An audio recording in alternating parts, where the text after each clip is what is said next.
Hello, in this video I want to have a look at major engineering companies, how it connects to sacred geometry and a further level of symbolism. So I have in the past posted some videos showing how the geometry which emerges from the vesica and the hexagon, the seed of life, flower of life, etc., is also the same geometry which is used by many major engineering companies. So for instance, Mitsubishi and Mercedes, and you can see an example here of how this very important geometry defines so much of these. But another example is RENAULT, which again it has a geometry very much based on the vesica and some very other interesting connections, for instance a number of degrees and how they will connect to so many other things in regard to these very important numbers. But now we'll have a look at Mazda and Subaru, and both of these are Japanese companies, yet there are surprising connections to a series of legends and mythologies which cross the world. Now for instance, it's interesting that a Japanese company, Mazda, would choose a name. It's not named after a Mazda family, it's named after the Ahura Mazda, the Zoroastrian god or the god of light. In opposition to him was the Angra Mainyu, or the lying mind. So you have the lightness and the dark.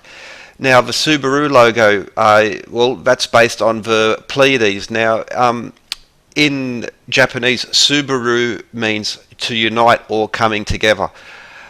In the constellation Taurus, the shoulder of Taurus is where you will find the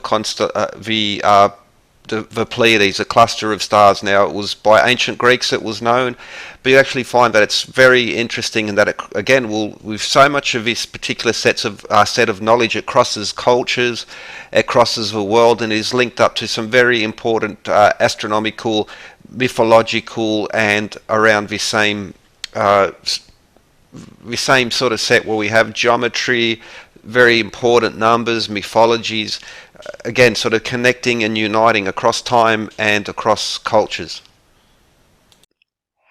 So I'm not the biggest fan of Wikipedia, but even a broken clock is occasionally right, and so I still think this is a good article to begin your search with. I wouldn't, again, always Wikipedia, you've got to go a little bit further, but it does cover a good range. And so the 7 stars of the Pleiades are being part of the constellation Taurus. Now you will find quite a bit of interesting connections. Again, these sort of crossing the globe and some important parts. Now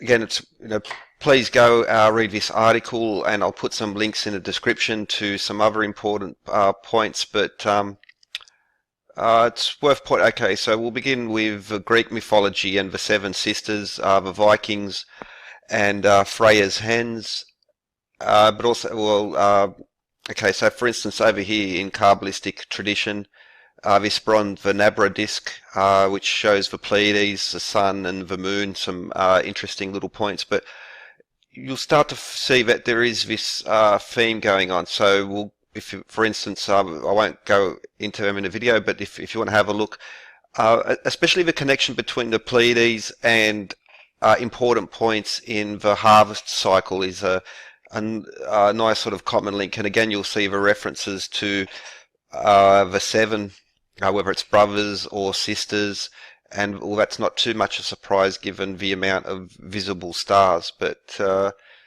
so anyway, it is worth checking out this particular article. But even, yeah, there's quite a bit interesting part of those, even theosophy here. Now I'll put a link in the article in regards from a theosophy site in regards to this, and how for instance, the concept of a 7, but Sirius and the sun, and the master of the 7 rays. But that's not the point I want to go into this particular video. But again, this is worth checking out, especially the Subaru logo and how it connects to many other interesting points, and again how it's just these type of patterns cross cultures and cross time. It's very interesting, and again, this is again, I'll never recommend Wikipedia as a source, but it is an excellent jump-off point for further research. Okay, so now let's look at the Great Pyramid of Giza. one of these things I keep coming back to.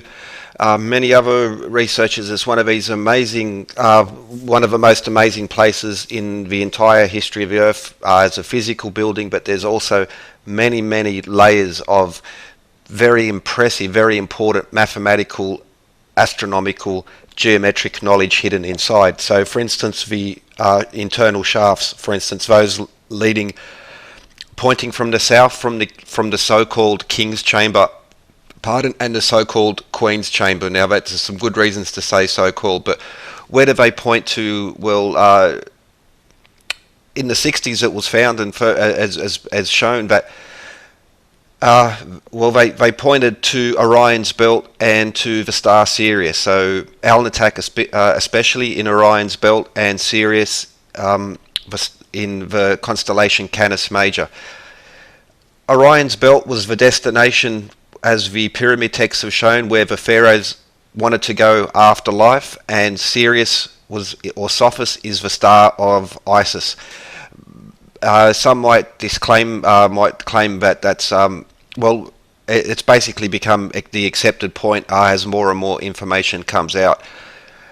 These stars, for instance, from the northern shafts, they point to former North Stars. Now, these are very important navigation tools, but Sirius is also across cultures across the world, from the Pacific through Asia, through Europe. Sirius, or the Dog Star, is hugely important in many rituals, many practices, in connection to legends and to so many other things. But now also there are some interesting connections here in regards to the precession of the equinoxes. Something else which is many people have pointed out, shown quite conclusively, is connected to the Great Pyramid, and most relevant for this point is the constellation Taurus.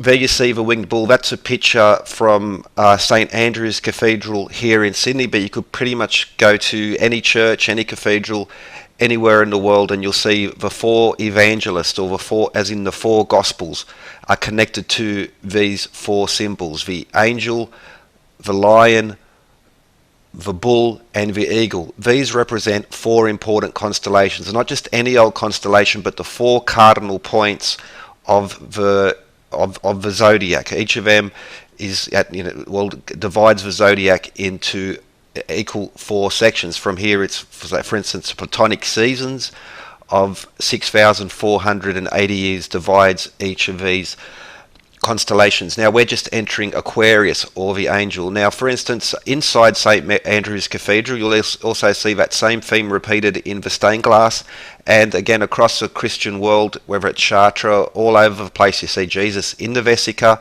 with those four horsemen, or the four gospels, the four evangelists around. Always the same symbols, these astronomical symbols. I'll put the link in description, Decrypting the Cosmic Origins of Halloween, because Randall Carlson does some excellent work. Absorb everything you can. Top-notch stuff, can't recommend it more. But in regards to Halloween, the festivals of the dead, and how these connect to the Pleiades and Taurus. Now, for instance, the Taurid meteor showers appear in late October, early November. That's when Halloween happens. That's where these festivals of the dead in Europe, and including the Americas, are quite old, and these are also, the Pleiades and Taurus are very much connected. But there are also some more and more connections that draw from this, and it's written in stone. It's passed through the ages. Now, for instance, Abu Simbel, the temple was saved from the Aswan Dam. Huge international effort to save these and to move these to higher ground. Interesting points is that the facade of Big Abu Simbel is 108 feet high. The statues there are 66 feet high, while Little Abu Simbel, the height of the statues is 33 feet. I've covered these in so many videos in regards to ancient and modern architecture. There is knowledge being passed on here, but for the moment, the most interesting point is that there is an alignment, and they were very careful to preserve the original alignment. So, for instance, on October 22nd, the helical rising of Sirius, the sun will pass down this shaft and will illuminate three of the four gods. Ptah, the god of the underworld, is an illuminator. That's an interesting little point in it itself. But so we see again, well, this period of late October, the Taurid meteor showers, Sirius, Orion's belt, and the Pleiades, and we'll see how these connections go further and further, and they're not just limited to Egypt, they're not just limited to Christianity, they're very much across the world. But just, well, a quick review. So we have the pole stars in previous. So we had Kakab, and Tuban, former North Stars, and we also have the alignment from the Queen's and King's Chamber, or the upper and lower chamber, to Sirius and to Orion's belt. The constellation Canis Major, Sirius is called the Dog Star. It's in the Canis Major, the Dog constellation.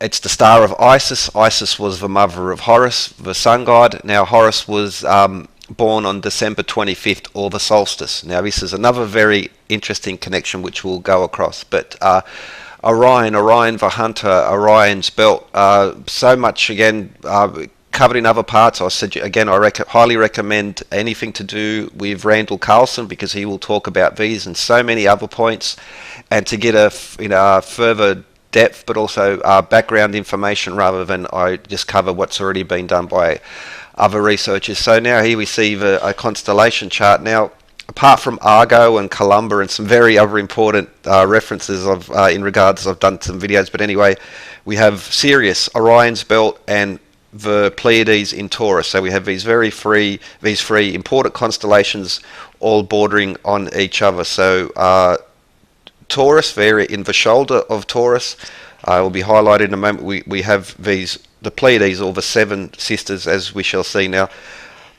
It's the connections are untold. I included the Wikipedia article. That's a good place to start off. Again, people such as Randall Carlson, you can follow him. He'll lead you to other works as well.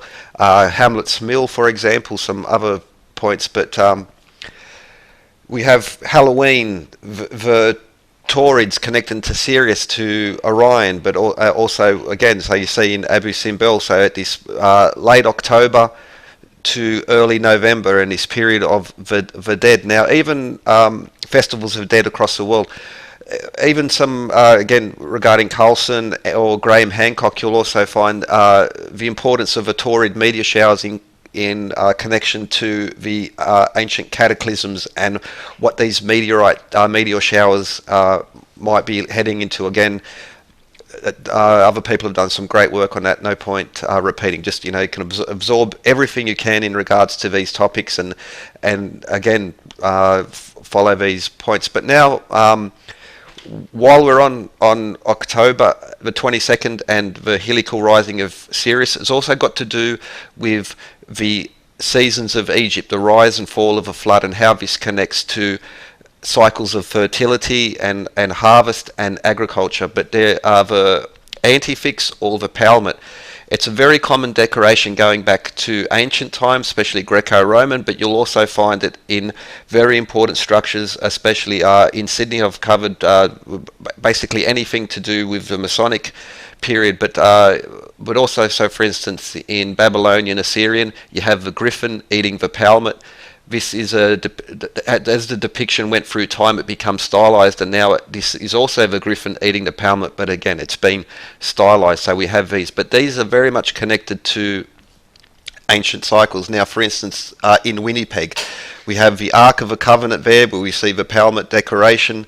How this will also connect to, well, the later ones are connected to the lotus and the palm and the ancient Egyptian columns, which led to the Doric, Ionic and Corinthian columns now. Also in Sydney, the one of the Fraser fountains there, well, we see the Griffin-esque sculptures. Interestingly, they have the acanthus on them, but how the palmet and the griffin join together. So even though the symbols might have changed over time, the same elements remain, and they are very much elements connected to astronomy. For instance, on that fountain I just showed, we have Aquarius and Arethusa, but that's I'm getting off topic. But coming back to the Pleiades. So in well, Greco-Roman, especially, well, in the Greeks, they described the Pleiades were described as the seven sisters, and this we'll see will be referred to common throughout. So again, the Wikipedia article I mentioned earlier, you can just see how all these different cultures, where it's seven sisters, sometimes seven brothers, but this a very similar theme, especially themes of important points in agriculture and fertility throughout the year. You also find it many places in the Bible. We're just going to have a look at two examples, such as Job 19:19, the bear and Orion and Pleiades. Now the bear is also, well, the pole star now is in the bear constellation. So again, back to the Great Pyramid and the pointing to the pole stars. Also, again in Job 38:31. The Pleiades and loose the cords of Orion. Once more we see this connection now. Also go down a bit further, we see the bear referenced once more. Well, for instance, in London you have Watling Street, just like I forget the pronunciation of the street in Rome, but the connection to the Milky Way, but the Seven Sisters underground station. Simpsons fans, but if you know the important colleges in the important female-only colleges in America, we have the Seven Sisters, and that Simpsons fans might get that sort of reference. But again, we have, well, across the world, you'll just see these things popping up so often now. Even the symbols and the banners, emblems of these major colleges have the same references constantly. It's you can't have it without it. Now, there's a chicken with 6 chicks. Well, why is that interesting? Well, in Norse legend, the Pleiades are known as Freya's hens, 7 of them. So this is in Northern Europe, and well, this is not the only example of it, because, for instance, if we go to Southeast Asia, again, if you go to the Wikipedia article, follow those references, you'll see it in Indonesia as well. But in Thailand, what's the Pleiades known at? Well, Daulak Kai, probably terrible pronunciation, or the chick stars, 6 chicks and a mother hen. Same references, across time, across cultures, it just repeats. Now, there was trade going on, so you might explain how these, say from Europe through to Asia, how these things might be connected. But let's look at Australia. I recently put up a video about Werdi Yoang. It's probably the oldest observatory in the world. It's dated, carbon dating has shown that there's material around it to be 11,000 years old, possibly older, aligned to the solstice and to the equinox. Why is that so interesting? Well, for instance, let's consider the summer, or in this case it would be the winter solstice, because we're in the southern hemisphere. But why is that so important? Well, the summer solstice in the northern hemisphere is basically from December 22nd, 23rd to about the 25th. What happens on December 25th? Christmas. You go again throughout cultures in Europe, the Middle East, through to India, Horus, Jesus, Mithras, so many other references to these very important gods, very important people in the legends, being born on or about December 25th, the solstices once more. But the Wurundjeri people of Southeast Asia again have this very same story, where 7 sisters, and to do with the bringing of fire, and very much in a Promethean type story, and especially in the reference to the crow as well. The constellation Corvus and Apollo might also say, if you look at the story of Apollo and the Corvus, you'll get some nice little more hints there. But that's in southeast Australia. But in the very dead centre, you probably recognise Uluru, once or Ayers Rock as it used to be called, the largest big stone in the world. It's the people from the central Australia also have essentially the same story going on, where once again we have 7 sisters being chased by now I'll butcher the pronunciation, but they're being chased by a man who's using a love spell on them. And what happens? Now the 7 sisters move through the sky, and they're being chased by as the morning star, which is Orion's belt in our Western language, our zodiac, our constellation. So we just see constant references to the Pleiades as the seven sisters or the seven hens or the seven brothers, but the very similar stories connecting through to Orion's belt and to Sirius. There are far too many references in regards to Pleiades and, well, the sun and how, especially the moon and legends of Pleiades and the moon being connected to detail in any sort of shorter video.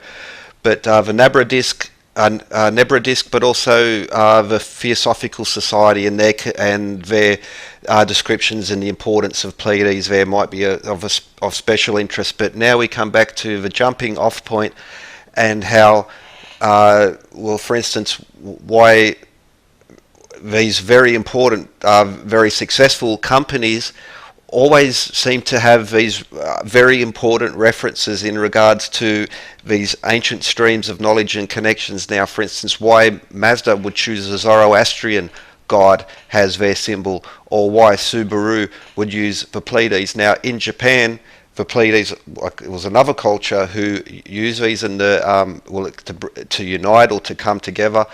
But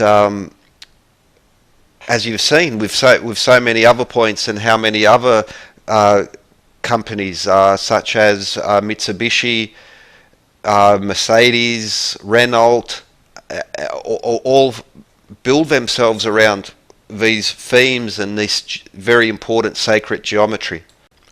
Now, in all these things, coincidence might be a convenient explanation, but it's basically putting blinkers on to look, because we're talking about cross time, across cultures, multiple references to weights and measures, to important dates, to cycles of time, to important, for instance, the festivals of Dead and Halloween and how they appear across cultures at the same time in regards to important astronomical events. The similarity, the continuity of legends from ancient Greek through to the Bible, ancient Egypt, the Americas, Asia, also the Australias, and how this permeates through into the modern world still to this time. Now, this either it's written in our DNA or something, or there is an underlying a way that this secret is being passed on, and that's clearly the way, I think, especially in regards to Alan Green and the Bard Code, just awesome stuff in regards to Shakespeare, for instance. But I think that you're doing yourself a disservice to put your head in the sand and to stick to the orthodox view, the orthodox assumptions on these things. Now, there's also another connection. I'll put the link to the videos I've done in regards to these, to New Jerusalem, the Ark of Utnapishtim, or Preserver of Life, the original flood story. It's exactly the same as the biblical story, how these connect, especially through Columba, the constellation I showed earlier, and Argo Navis, the ship, once more, how these are the same emblems throughout, well, the Masonic emblems, but also through the Americas, through Asia, even the Yugas as described, and how so often at the core of all these stories is the great year, the Platonic year, the precession of the equinoxes. These they're measurable, they're weighable, they're testable, they're observable. You can see them, you can put your hands on these things. This is not some way out there subject.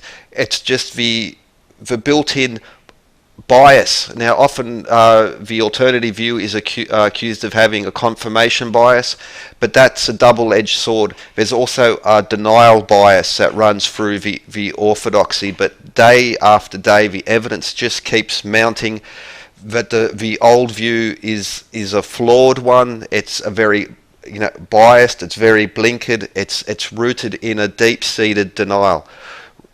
The ancient legends, written in the stars, written in stone, written across time, written across the ages, and it's there to be tested, it's there to be measured. And so anyway, I hope you enjoyed. Have a good one. Please follow the links. There's a lot more to this, and good day to you.